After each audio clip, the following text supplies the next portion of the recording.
थाना आईआईसी विरोध में आसला दुष्कर्म भली संगीन अभियोग अभियोग आनी जड़े महिला एसआई कंधमाल फिरिंगिया थाना आईआईसी रमेश प्रधान विरोध में राज्य पुलिस कार्यरत जड़े महिला एसआई संगीन अभियोग आनी 2019 मसीह एने अभियोग होते पुलिस मामला रुजु कर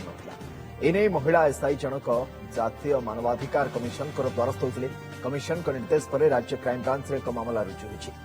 जड़े महिला डीएसपी मामलार तदंत करुवा पुलिस डीजी अरुण षडंगी सूचना देते 2019 मसीह गंजाम रे महिला एसआई जनक थिबा बेले उपरिस्थ अधिकारी भाव ऑफिसर भाव कार्यरत आईआईसी रमेश प्रधान दुष्कर्म कर अभियोग होता किंतु एने पुलिस मामला रुजु न कर महिला जनक एनएचआरसी द्वारस्थ होते। यहाँ हूँ 2019 मसीहार घटना अभियोग है से ऑफिसर जनक शारीरिक निर्यातन दौले शोषण करुले sexual harassment in workplace से थाना रिपोर्ट करते किंतु किसी एक्शन है से एनएचआरसी को पिटिशन देते एनएचआरसी निर्देश में गोटे इंटरनल कंप्लेन कमिटी होता से इंटरनल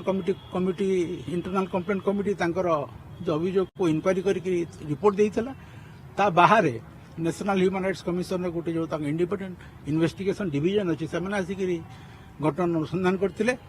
एवं सबको विचार को लेकर मान्यवर नेशनल ह्यूमन राइट कमिशन से आमको आदेश देले कि प्रथम जो